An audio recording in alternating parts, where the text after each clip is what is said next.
승용차가 비가 내리는 도로를 달립니다. 갑자기 왼편 고가도로 옹벽 구조물이 한꺼번에 쏟아지면서 차량을 덮칩니다. 상황이 끝나는가 했는데 한 차례 더 거대한 옹벽이 통째로 무너지면서 블랙박스로 촬영하는 차까지 덮쳐버립니다. 이 모든 게 단 9초 만에 벌어진 일입니다. 매몰된 차를 몰던 40대 남성은 3시간 만에 구조됐지만 끝내 숨졌습니다. 현장은 사고 당시 모습 그대로입니다. 무너진 옹벽에 깔린 차량도 방치됐는데요. 경찰은 안전진단 결과가 나올 때까지 주변 도로에 대한 통제를 이어가기로 했습니다. 추가 붕괴가 우려되는 상황이지만 오늘까지 비가 예고되면서 복구는 엄두도 내지 못하고 있습니다. 이런 가운데 사고가 있기 하루 전 비가 오면 해당 도로의 옹벽 붕괴가 우려된다는 민원이 오산시에 접수된 사실이 알려졌습니다.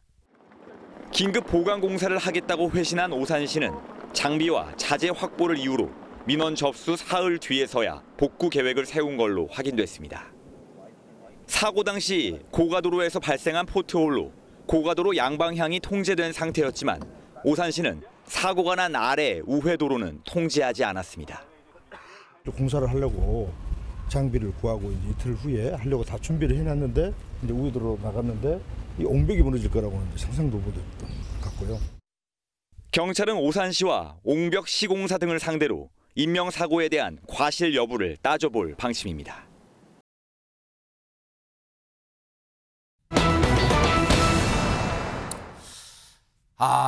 참 진짜로 너무 어처구니 없고 가슴 아픈 그런 일이 세상에 벌어졌습니다. 김묘성 기자님. 네, 그렇습니다. 어제 저녁 경기도 오산시의 한 고가도로에서 벌어진 사고 소식 많이들 접하셨을 텐데요. 네. 불과 정말 단 몇 초 사이에 옹벽이 무너져 내리면서 도로를 덮쳤습니다. 당시에는 지나던 차들도 있었죠. 아유. 사고 당시에 긴박한 모습이 그대로 블랙박스에 담겼습니다. 영상 함께 확인해 보시겠습니다. 네네. 천천히 도로를 달리던 중에 갑자기 옹벽이 파도처럼 무너지기 시작하더니 순식간에 도로를 덮치고 말았습니다. 블랙박스 차량 운전자는 놀라서 그 자리에 멈춰 있는데요. 아슬아슬하게 버티던 나머지 옹벽까지도 이렇게 와르르 무너져 내립니다. 쏟아진 잔해물이 차량 앞유리를 덮으면서 시야가 까맣게 변하고 말았는데요. 문제는 블랙박스 차량 앞에서 달리던 차량은 콘크리트와 흙더미에 매몰되고 말았습니다. 세상에 보는 저희들도 시청자분들 너무너무 안타깝고 지금 가슴 아플 그런 영상인데요. 근데 지금 영상 보니까 이 블랙박스 차량 앞에 가던 차량은 완전히 파묻혀가지고 안진용 기자님 지금 형체를 지금 찾을 수가 없는 상황 같은데요. 지금 저 상황에서. 저 옹벽 길이 40m, 높이가 10m나 됐습니다. 게다가 그 무게만 해도 180톤에 이른다고 하는데 저렇게 폭포처럼 무너져내린 옹벽에 앞에 가던 차량이 묻히고 말았습니다. 아유. 자, 저 곧바로 이제 구조대원들이 와서 네. 구조 작업을 펼쳤는데 호흡과 맥박이 없는 상태로 40대 운전자가 발견이 됐습니다. 근데 말씀드렸다시피 무려 180톤이나 됐기 때문에 완전히 꺼내는 데는 1시간이 더 걸렸습니다. 결국 사고 발생 3시간 만에 심정지 상태로 구조돼서 병원으로 옮겨졌지만 이 운전자는 숨지고 말았습니다. 너무 안타깝네요. 근데 아까 영상 보셨지만 김현주 평론가님 너무나도 순식간에 무너져 내려서 저 앞에 가던 차량 진짜 피할 새도 없었잖아요. 네, 그리고 사고를 당한 차량이 비교적 서행을 하고 있었음에도 수십 미터 길이의 그 옹벽과 콘크리트 난간이 한꺼번에 쏟아져 내리는 데는 어떻게 피할 도리가 없었던 것으로 판단이 됩니다.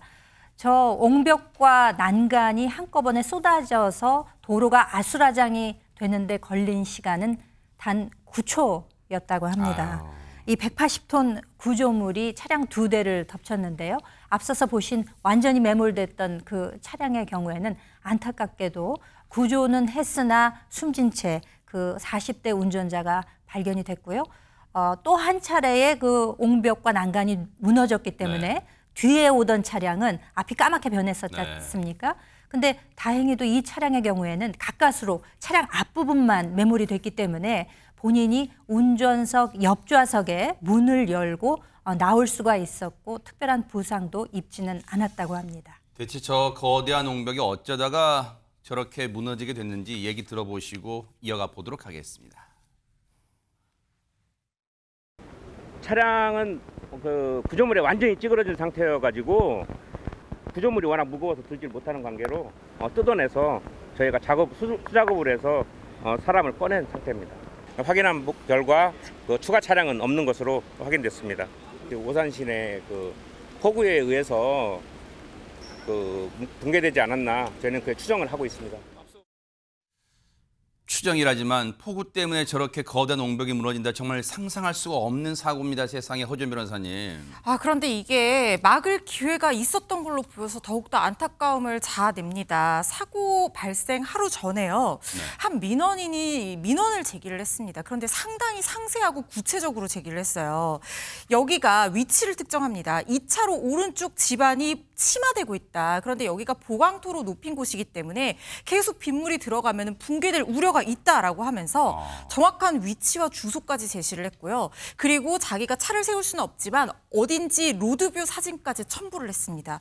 그래서 조속하게 확인해달라 요청을 했는데 오산시에서 사고 발생 시까지 별다른 조치를 취하지 않았다고 합니다. 심지어 사고 발생 2시간 반 전에요. 이 고가도로에 지름 수십 센티미터의 포토홀이 발생을 했다는 거예요. 그래서 여기에 복구 작업을 진행을 하느라고 안전사고를 우려해서 차량 통행을 고가도로는 막고 옹변 및 사고가 난 저 우회로로 이동을 하도록 안내를 했다는 거예요.